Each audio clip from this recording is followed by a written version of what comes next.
Chapter 9. Michael's phone pinged where it sat on his desk. His eyes automatically looked at it. Normally he would ignore it, but the number that flitted across the screen was Noah's. He unlocked his cell phone to find a video message. That was very unlike his brother. Michael frowned as he opened it. "Okay, Michael," Max grinned, clearly visible on the screen. "I'm still mad at you and not talking to you, but you have to see this. I stole Noah's phone and I need to spread the joy to someone who will understand. It's just too good not to share. Oh, and by Noah's calculations, you owe us a steak dinner at Lafrido's for not making as much money for my fund as we each did." Michael wasn't worried about Lafrido's. He'd lost on purpose. He watched as the video changed from looking at Max to a blur of an industrial kitchen. Then it went through a door to a restaurant area. There were various customers there, and a lot of Christmas decorations. It was a bit overdone in Michael's opinion, but it really wasn't his business. He frowned as he wondered what Max was up to. Then he saw Noah. Michael's jaw dropped. His brother was dressed as an elf. "Max, I will kill you," Noah threatened as he caught sight of the phone. "Just one for posterity," Max said jovially before Noah took the phone out of his hand and the video ended. Michael stared at his phone. The screen asked him if he wanted to replay the message. Anne knocked on the door and poked in her head. "The director's meeting is about to start." "I'm going to miss it," Michael said faintly. "Pardon?" Anne frowned. She immediately became concerned because Michael never missed a meeting. He knew he wasn't going to hear a word of the business meeting. It wasn't like he absolutely had to attend every single one, and Max had ruined the entire afternoon for work. "I'm not going." Anne stepped into the room and shut the door behind her. He didn't look like he had one of his migraines. She approached his desk, worried. "Is something wrong?" Michael shook his head. There were no words for what he had just watched. He stood up and gave her the phone. He watched the screen in disbelief beside her as she replayed the video. Anne put a hand to her mouth as she spotted Noah. Oh my. Michael couldn't help to twitch at his mouth. Exactly. She looked up at him, her eyes dancing with amusement. He chuckled, then gave up and smiled and shook his head. "Green tights," Anne managed to say through her hand, her shoulders shaking. "And bells," Michael noted with a snort. "I heard bells when he moved." Anne burst out laughing. "Oh, goodness, I missed that. Can we watch it again?" Michael grinned and tapped the screen. Noah wasn't speaking to Max. His brother was always been a bit of a wizard with changing things on his phone. He knew that Max had taken a video or pictures and sent them to someone, but he'd managed to delete whoever he'd sent them to before Noah had wrestled his phone back. He hoped it wasn't to someone that Noah wouldn't want seeing him on the elf costume. Who was he kidding? He didn't want anyone to see him as an elf.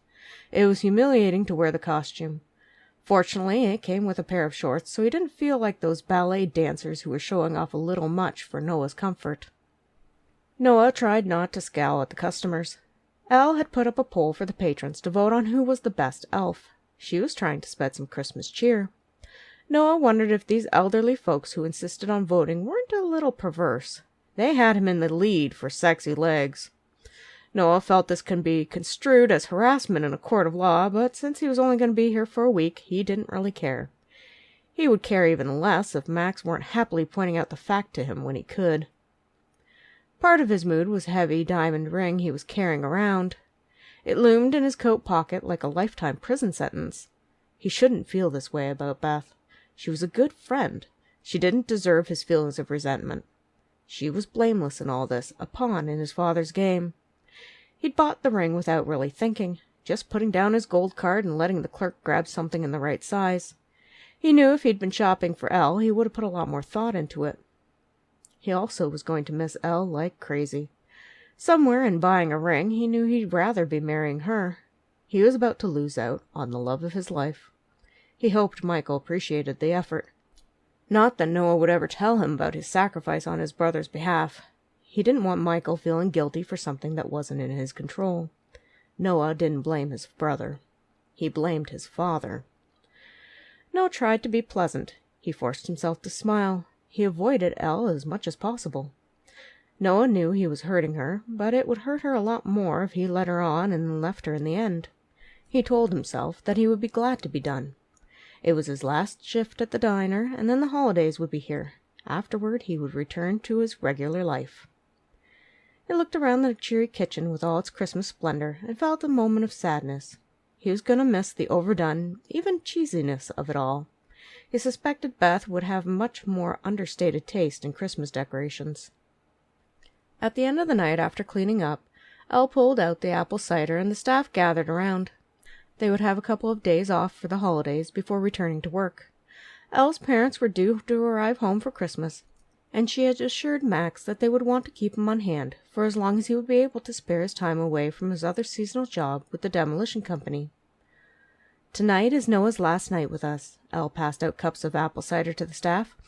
"I'd like to propose a toast to the elf that was voted as having the sexiest legs by our patrons." "Thanks," Noah said dryly. "It's an honor." "I didn't think you were going to last this long in the restaurant industry, but I'm glad you proved me wrong," Elle said. "You've done really well." Max extended a hand to his brother. "And I appreciate you sticking with it and being the stubborn guy you are. Everything is good between us."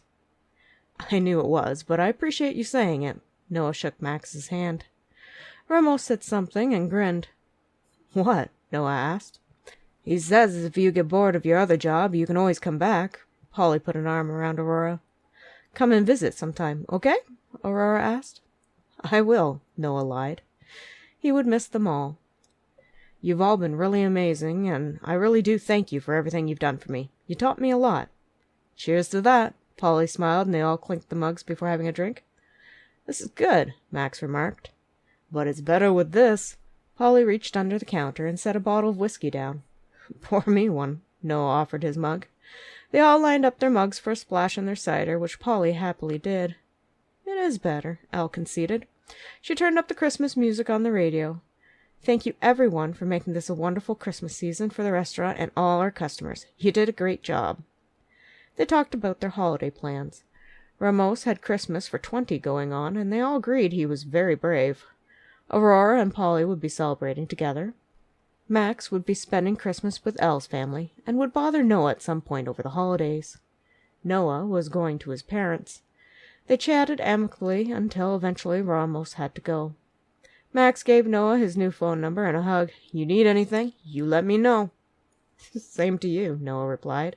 "My door is always open for you." Max gave him a goofy grin and left. Elle had gone to grab more cider, and Noah took the moment to try to commit the place to memory. He should get going. His cell phone rang. Noah looked at the screen to see that it was his father.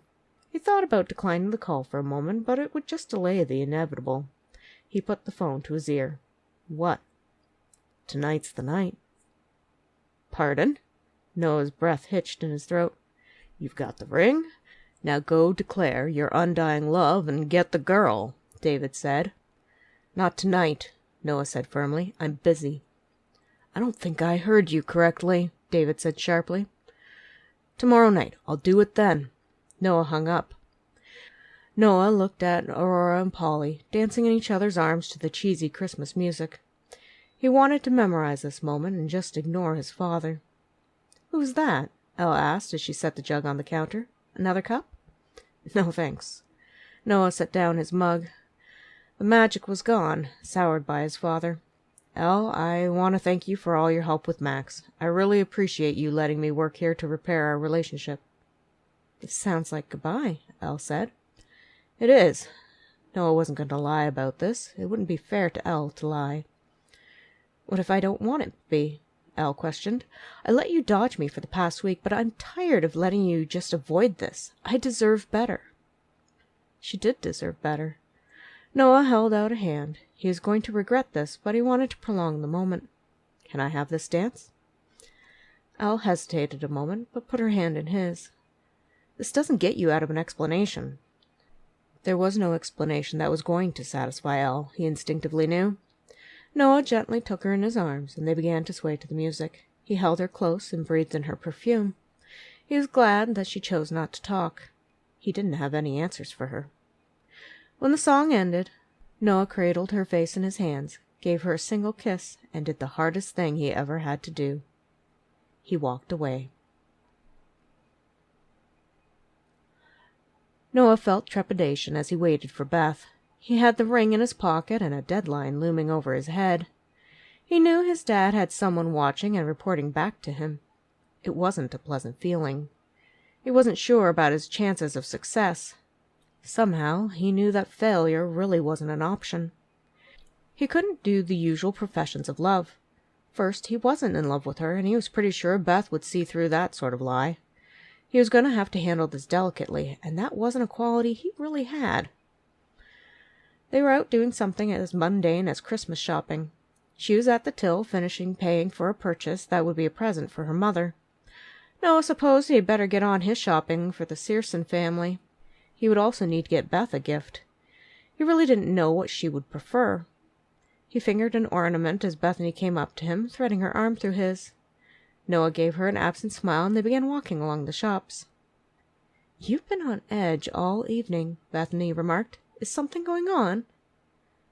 "Beth, you've enjoyed our time together, right?" he asked.